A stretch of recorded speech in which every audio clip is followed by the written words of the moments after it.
طاعت الی طاعت، مجلس حسین سننا بھی عبادت، نماز پڑھنا بھی عبادت۔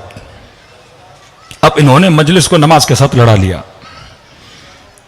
کہ مولانا مجلس امام حسین ہو رہی ہے اور نماز ظہر کا وقت ہوا اور اذان آ گئی، اب یہ بتائیے کہ ہم مجلس سنیں یا مسجد میں جا کے نماز پڑھیں؟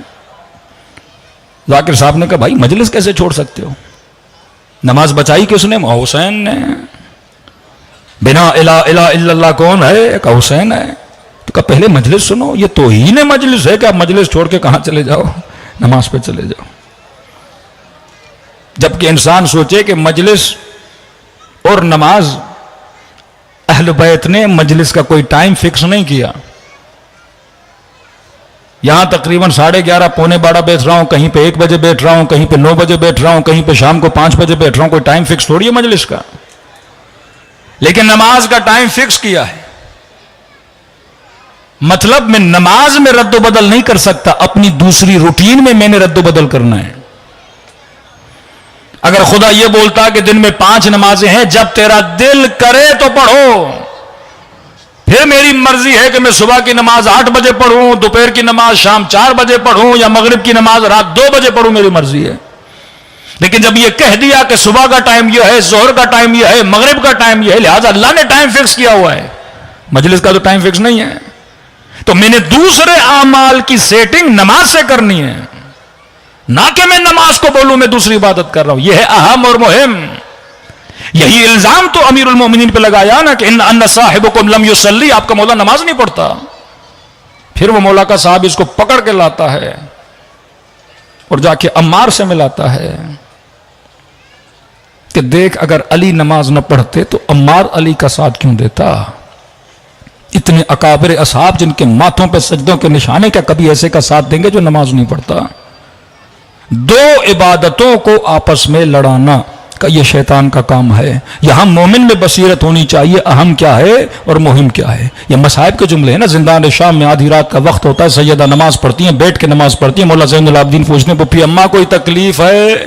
کہتے سجاد میرے لال زندان میں کھانا بہت کم آتا ہے، زینب کے بدن میں طاقت نہیں کہ کھڑے ہو کر نماز پڑھے، لیکن پھر بھی نماز شب بیٹھ کے پڑھ رہی۔ من طاعت الی طاعت۔ پنجاب کی ایک مجلس سے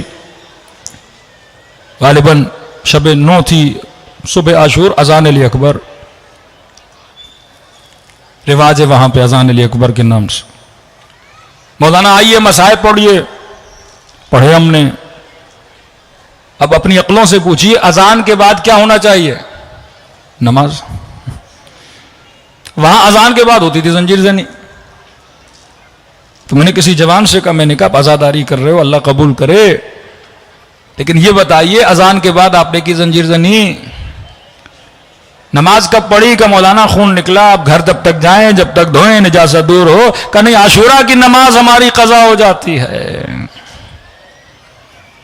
من طاعت الی طاعت، ایک عبادت سے تجھے گمراہ کرتا ہے دوسری عبادت کی طرف۔ یہ شعور حسینی اگر انسان میں نہ ہو، اب یہ سمجھ رہا ہے میں کار خیر کر رہا ہوں، لیکن اسے نہیں پتا کہ میں عبادت کو ایک دوسری عبادت جو بہت بڑی عبادت ہے اس سے خود کو ضائع کر رہا ہوں۔ 17 تیر کھائے جناب سعید نے نماز امام حسین کے لیے۔ میرا سوال ہے، تیر کھائے، زخمی کیا بدن، کس کو بچانے کے لیے؟ نماز حسین۔ مولا کہہ دیتے نا کہ سعید کی ویلیو زیادہ ہے، نماز کی ویلیو نہیں ہے، چلو آج نماز نہیں پڑھتے، اصحاب کو بچا لیتے ہیں، لیکن کھلے میدان میں حسین نے نماز پڑھی، خیمے میں اندر جا کے پڑھتے، کھلے میدان میں نماز پڑھی، ان شامیوں کو دکھانے کے لیے کہ حسین نمازی ہے۔ کھلے میدان میں اصحاب، پہلے حملے میں 40 صحابی شہید ہوئے ہیں، یہ بتانے کے لیے کہ تاکہ یہ لفظ تاریخ میں لکھے جائے کہ حسین نمازی تھا، کل کوئی نہ کہے کہ علی کے بیٹے نماز نہیں پڑھتے تھے۔ من طاعت الی طاعت، ایک طاعت کو دوسری طاعت سے کیا کرتا ہے؟ آپس میں لڑا دیتا ہے۔ اب یہ پہچان ہونی چاہیے کہ میں نے کیا کرنا ہے۔ بعض لوگ مثال دے رہا ہوں، عام مثال دوں تاکہ نوجوان نسل بھی سمجھ جائے۔ مثلا نامحرم کو لذت کی نگاہ سے دیکھنا حرام، نامحرم سے ہاتھ ملانا حرام، نامحرم کو ٹچ کرنا حرام۔ اب ایک مومن کے مولانا ہم نے کبھی نامحرم کو نہیں دیکھا، ہم نے کبھی نامحرم کو ہاتھ نہیں لگایا، ہم بڑے متقی، ہم بڑے پرہیزگار، ہم نے کبھی گناہ نہیں کیا۔ اور اتفاق سے ایسا مومن اور متقی کراچی کی سڑکوں پہ چل رہا تھا، مثلا بارش ہو گئی، آپ کی آدھی 10 منٹ کی بارش میں بھی کراچی میں سیلاب کا منظر ہوتا ہے، بارش ہوئی اور ماشاءاللہ گٹر بھی آپ کے ایسے جن کے دروازے ہی نہیں ہیں، اور بارش ہوئی اور یہ متقی مومن بارش میں چل رہا ہے، جس نے کبھی نامحرم کو دیکھا نہیں لذت کی نگاہ سے، جس نے کبھی نامحرم کو ٹچ نہیں کیا، اب اس نے دیکھا کوئی خاتون جا رہی ہے اور سیدھا بیچاری گٹر کے اندر۔ کسی نے پیچھے سے آواز دی جناب بچائیے خاتون کو، کل نہیں ہم تو نامحرم کو ہاتھ نہیں لگاتے۔ جس میں یہ شناس نہ ہو ابھی میں نے کیا کرنا ہے، آپ نے کہا اللہ اکبر، یہاں کوئی بندہ اونچائی سے نیچے گر رہا ہے، آپ نے کہا نماز تو میں نہیں توڑوں گا، اب گرتا ہے تو گر جائے۔ دو خیر میں سے کس خیر کو میں نے چننا ہے، یہ مومن عقل مند اہم اور مہم میں سے فیصلہ کرنا کہ میں قرآن کی تلاوت کر رہا ہوں، دروازے پہ دستک آئی کہ مثلا بھائی بلاؤ میری گاڑی خراب ہے، میری ماں کو اٹیک ہوا ہے، آپ ہاسپٹل میں تو قرآن پڑھوں گا پھر آؤں گا۔ یہ فیصلہ کرنا کہ دو اہم میں اور مہم میں، دو خیر میں نے کس خیر کو چننا ہے۔ امام حسن مجتبی علیہ الصلوۃ والسلام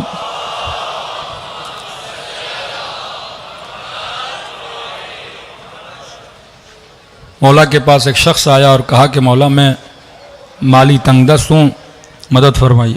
کہاں سے آئے ہو؟ کہ مولا اس بستی سے آ رہا ہوں جہاں آپ کے دشمن رہتے ہیں۔ کیا کہتے ہیں ہمارے بارے میں؟ مولا صبح سے شام تک مغلظات بولتے ہیں، کبھی حدیثیں گھاڑتے ہیں آپ کی مخالفت میں، کبھی قرآن کی دلیلیں دے کر آپ کی مخالفت کرتے ہیں۔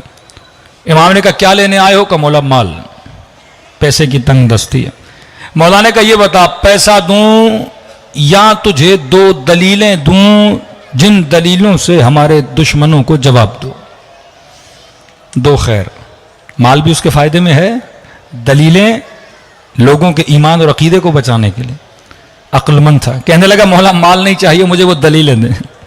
امام نے فرمایا میں تجھے آزما رہا تھا تو کس چیز کو چنتا ہے؟ تو کہا میں تجھے مال بھی دوں گا، تجھے دلیلیں بھی دوں گا۔ جناب جعفر طیار 13 سال کے بعد خندق میں رسول خدا سے ملاقات ہوئی۔ اب غالباً 7 ہجری، اسلام کے پاس پیسہ بہت آیا، مال غنائم بہت ہے، نبی نے سینے سے لگایا، دیکھ کے روئے اور کہا کہ جعفر گھر چاہیے گھر دوں، سواری چاہیے سواری دوں، مال چاہیے مال دوں، جو چاہیے جعفر تجھے دوں۔ تم نے 13 سال اسلام کی تبلیغ کی، ہجرت میں گزارے۔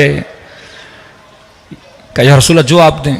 کہ جعفر آپشن دے رہا ہوں، مال غنیمت چاہیے، گھر چاہیے، دولت چاہیے، پیسے چاہیے، جو مانگو میں تمہیں دوں گا، یا جعفر تجھے ایک ایسی نماز سکھاؤں جس سے دنیا کا بھی فائدہ ہو، آخرت کا فائدہ ہو۔ کہ یا رسول اللہ مجھے نماز دیجئے۔ نماز جعفر طیار۔ اصحاب اہل بیت فرماتے جب بھی ہم سفر پہ اہل بیت کے ساتھ ہوتے تھے ان کی نماز جعفر طیار ترک نہیں ہوتی تھی۔ آج جوان کے مولانا مسائل ہیں، پڑھتے ہو نماز جعفر طیار؟ مولانا دل میں نورانیت نہیں، کیا پڑھتے ہو قرآن؟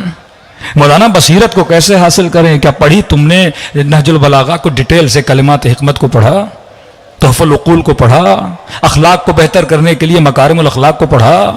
یہ سارے علوم کس کے لیے ہیں؟ تاکہ انسان اپنے وجود کو پروان چڑھائے۔ تو فرمایا جب تک سارعون الی الخیرات، جب تک یہ صفت نہیں ہوگی نا کہ میں نے زیادہ سے زیادہ زندگی میں خیر کو حاصل کرنا ہے، جب تک حرص عبادت نہیں ہوگا، من اخلص اللہ 40 یوما، جس نے 40 دن اللہ کے لیے خالص کیے، ظہرت لہو ینابیع الحکمہ، خدا حکمت کے چشمے اس کے دل میں جاری کر دیتا ہے۔ تو ہم تھوڑے سے فاصلے پر ہیں، بس انسان نے اہل بیت کی زندگی کو پڑھنا ہے اور اصحاب اہل بیت کی زندگی کو پڑھنا ہے۔ صلوات پڑھے محمد وآل محمد پر۔